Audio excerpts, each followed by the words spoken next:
Hello and thanks for joining us. I'm Millicent Walker in Lagos, Nigeria. It's the second day of the NATO summit in Vilnius, Lithuania, as leaders decide on Ukraine's fate, on membership to the military alliance, as well as the situation in the country. Last night, NATO refused to announce a time frame for Ukraine's membership, but said Ukraine could join after certain conditions were met. The conditions were not outlined nor itemized.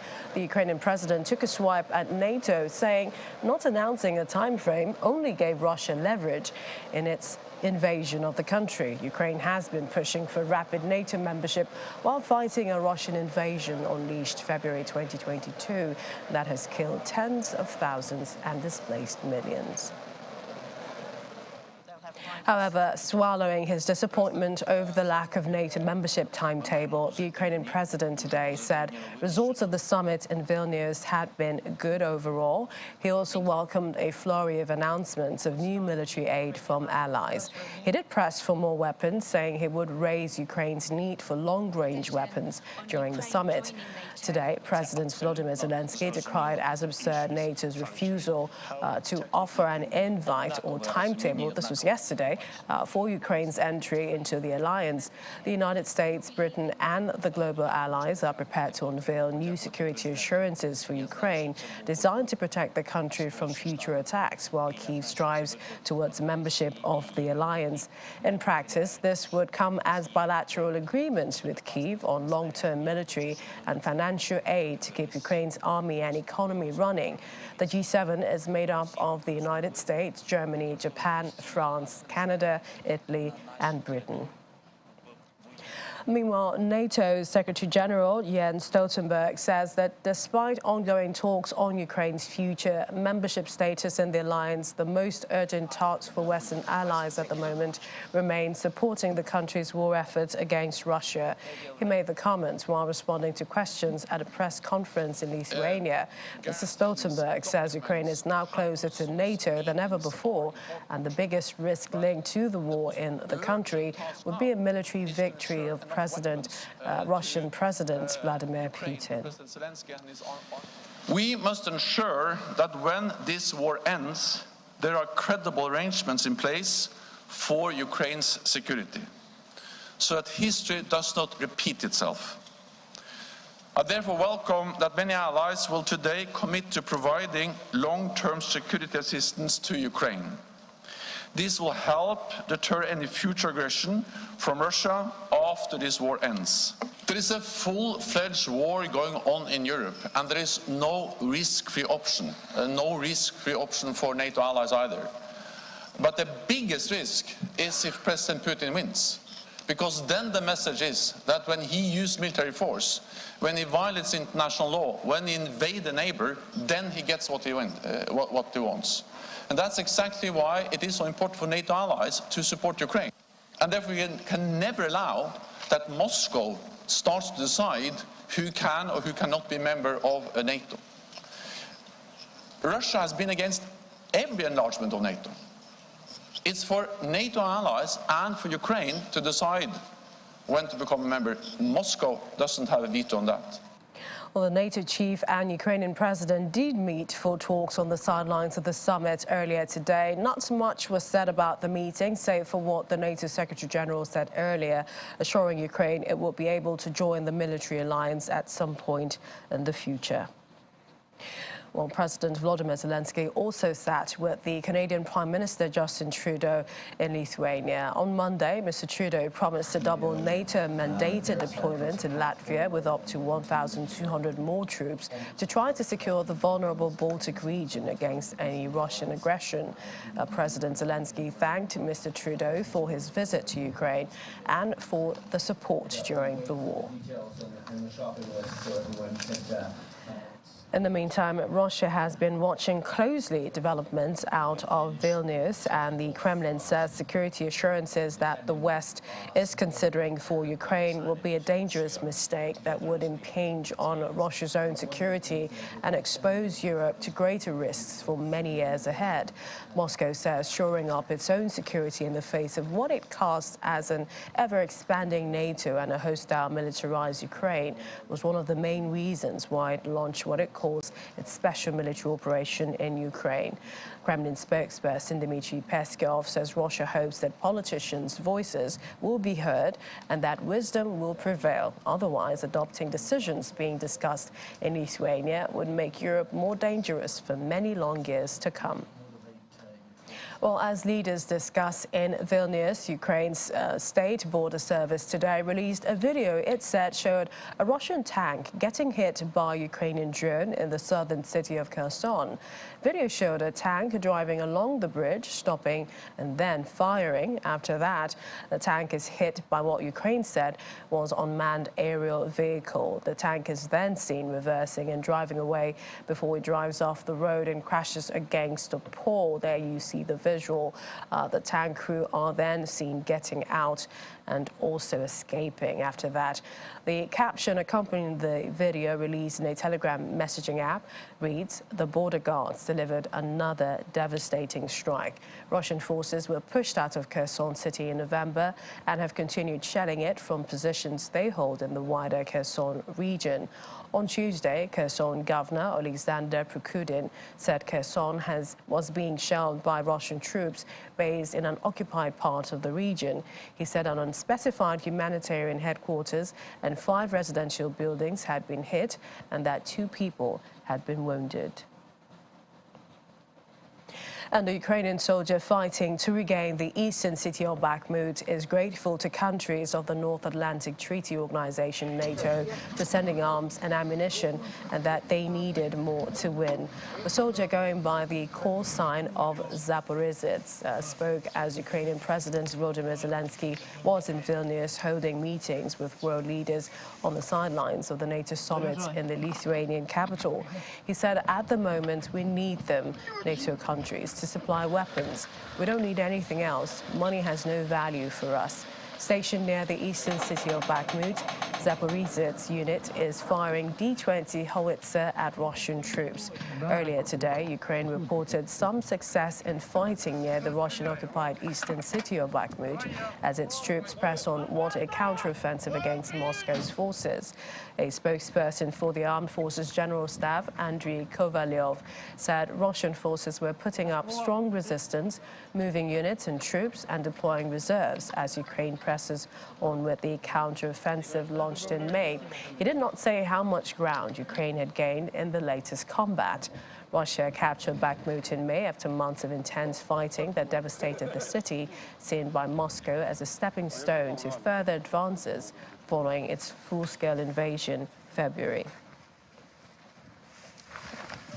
And now viewers, Anna Chernikova joins me now for more from Kyiv. Hi, Anna. What sorts of conversation are going on in Ukraine? This is as people watch the outcome of the NATO summit. First, the refusal to announce a time frame for Ukraine's membership of the alliance.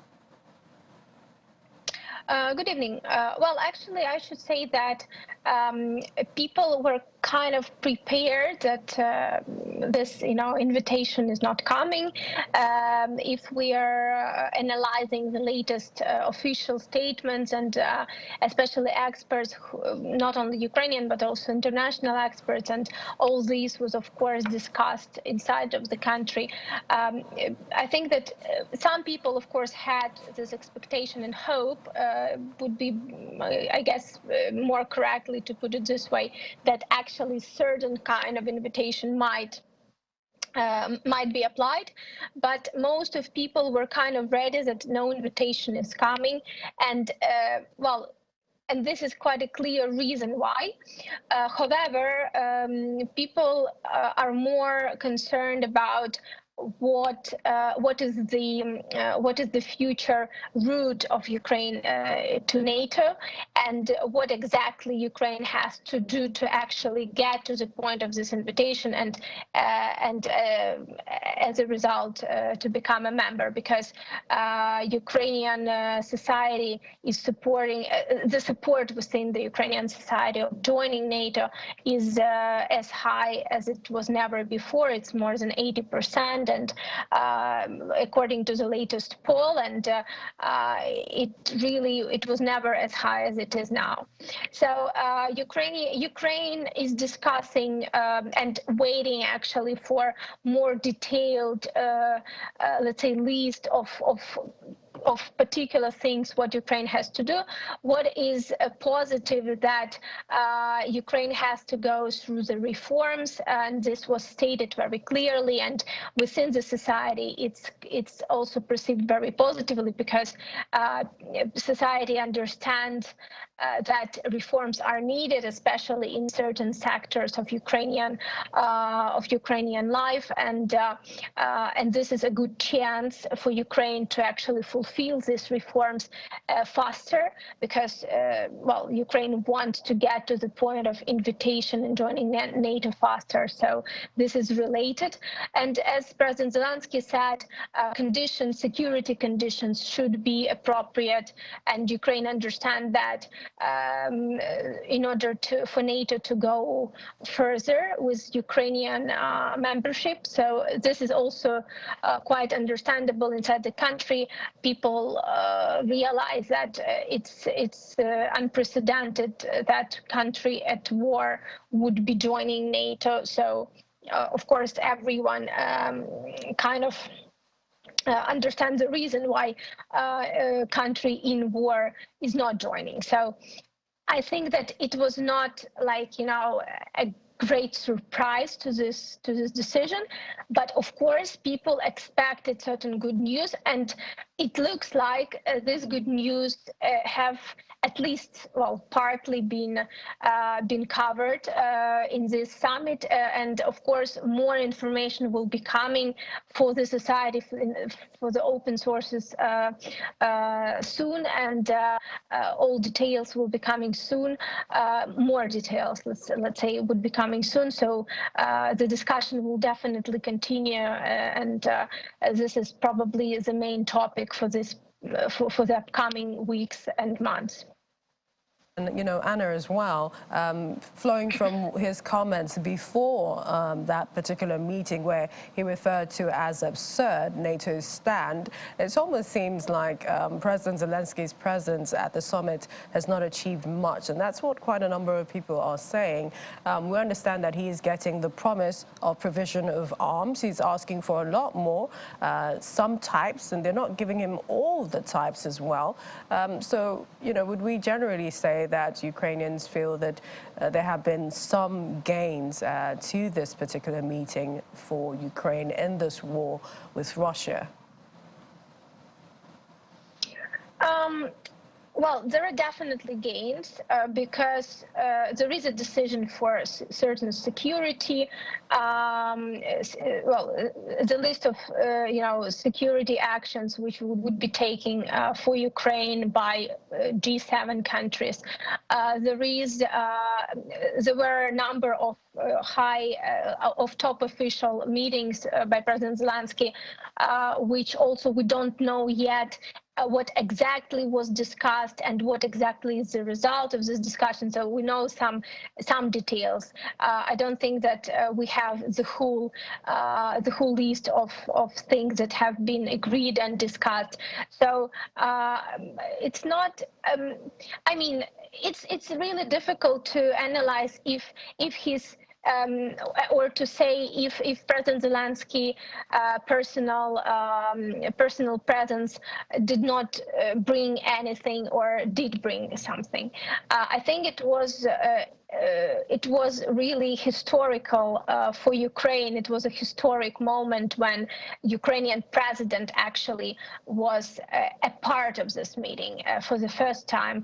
Ukraine, well, if we look back a year and a half ago, before the full-scale invasion, it was impossible to imagine.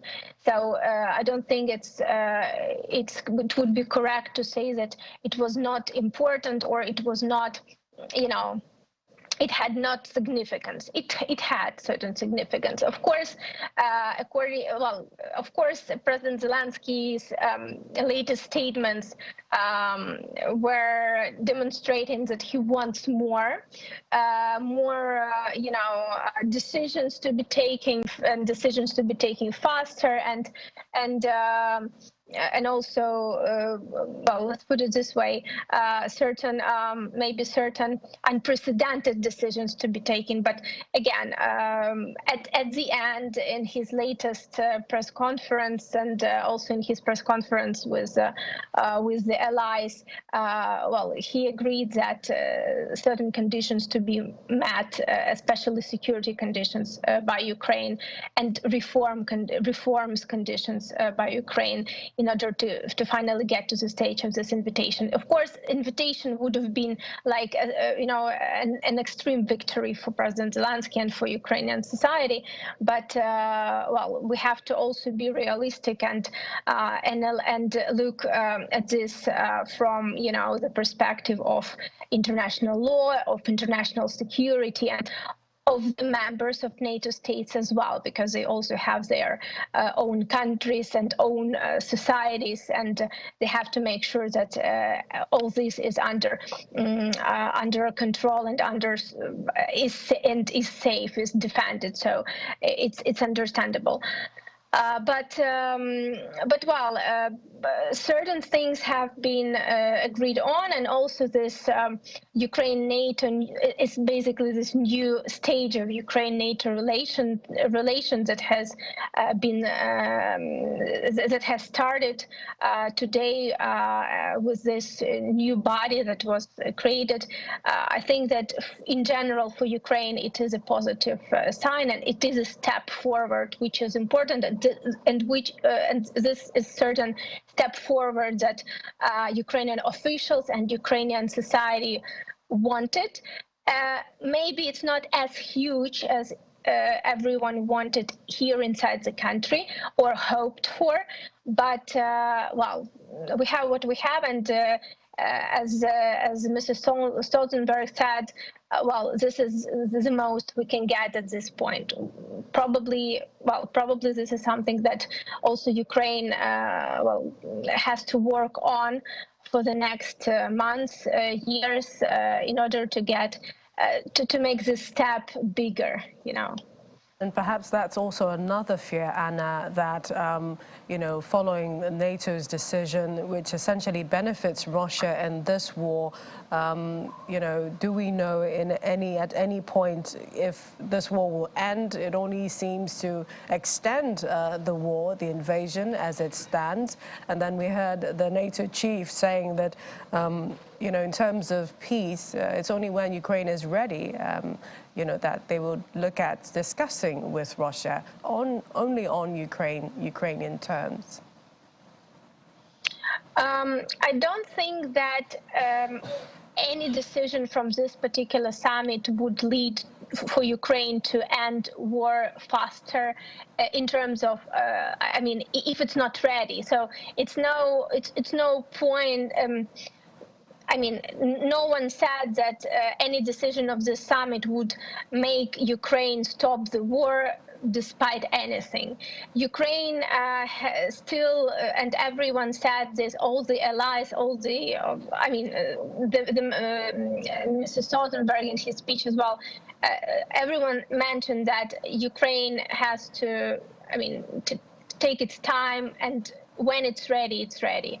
So no one is saying that Ukraine has to do it faster, or when it's not ready to stop the war, So I don't think this would anyhow affect, the decisions by Ukraine to stop, to end the war faster, even if it's not in its interest, because of course everyone wants to end the war faster here in Ukraine. Trust me, people are dying every day, and not only military people, but also civilians. And Ukraine is the first country that wants to end this war as fast as possible, but only for a long term. So Ukraine is not ready to give up for a short term or to stop this war for a short term just to get to become a member of NATO, for example, because this is not how it works. Ukraine needs long-term peace in order to make sure that all the reforms are done, that all the work is done, and conditions are met are met to join NATO. So I don't think that that any decision, even negative decision for Ukraine, would lead Ukraine, do anything to stop the war.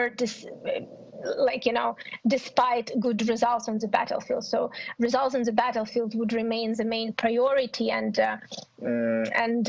Ukrainian forces, Ukrainian counteroffensive is ongoing. Ukrainian forces continue very fierce fighting with Russian forces at the front line, and as this 2-day summit was ongoing, very heavy battle was happening at the battlefield and along the whole front line.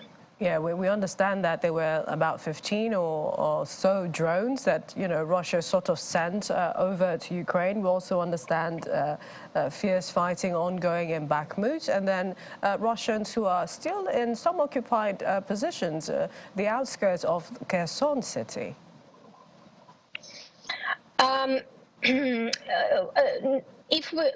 Let's divide this question. So in terms of drones, it was a drone attack, another drone attack this night.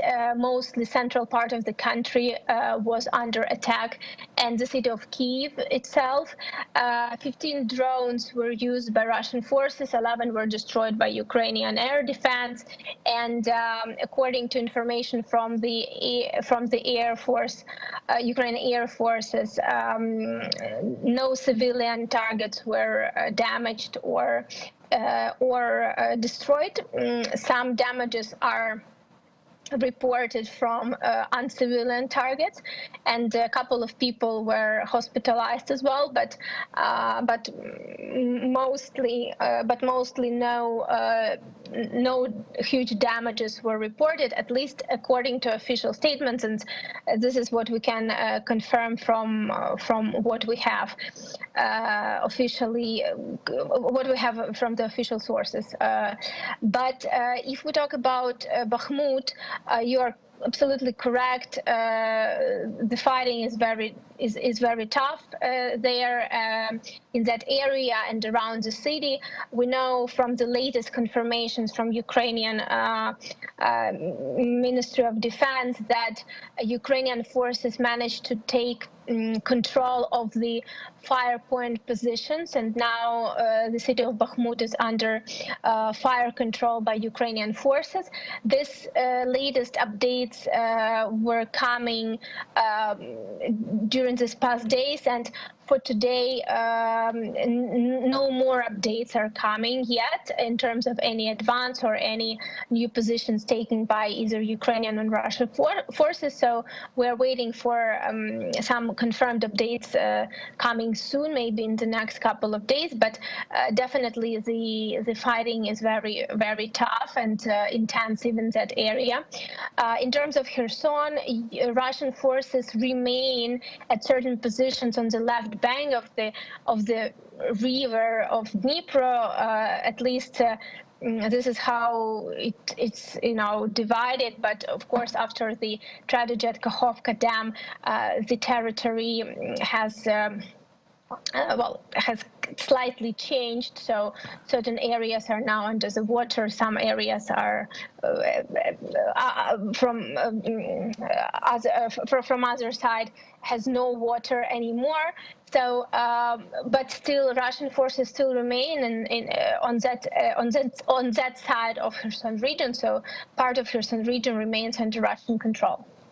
And that video we're showing is, Ukraine also making some gains as to how they destroyed that Russian tank, saying it was an unmanned aerial vehicle. Anna, we'd like to thank you for joining us at this time, and we hope you continue to stay safe. Thanks again. Thank you. In the meantime, the UN Human Rights Chief, Volker Turk, says the list of testimonies on arbitrary detentions, torture and sexual violence by Russians against civilians in Ukraine was shocking. Turk was addressing the Human Rights Council in Geneva, the only body in which governments meet to protect human rights worldwide. He urged Russia to respect humanitarian law after outlining evidence published in a report 2 weeks ago. The UN Rights Monitoring Mission in Ukraine documented the arbitrary detention of more than 900 civilians between the launch of the Russian invasion, February 24, 2022, and May 23rd of this year, and the summary executions of 77 of them. In the report before you, we have documented the arbitrary detention of more than 900 individual civilians, including 8 children, between 24 February 2022 and 23 May 2023. The Russian Federation gave no access to places of detention, which leads inevitably to undercounting. We also documented the summary executions of 77 civilians while they were arbitrarily detained by the Russian Federation. Over 90% of detainees held by the Russian Federation, whom we were able to interview, stated that they had been subjected to torture and ill treatment, including sexual violence in some cases, by Russian security personnel. We have also documented several cases that suggest detained civilians have been used by Russian armed forces as human shields in order to render certain areas immune from military attacks. These findings are shocking. They call for concrete measures by the Russian Federation to instruct and ensure their Russian personnel comply with international human rights and humanitarian law. Also found that Ukrainian personnel in unofficial places of detention, or to a much less extent in official pre-trial detention facilities, engaged in torture or ill treatment, including sexual violence, mostly involving threats. In particular, I am concerned that the so-called law on collaboration activities adopted in March 2022 criminalizes a wide range of conduct, including conduct that may be permitted under international humanitarian law and has led to cases of arbitrary detention.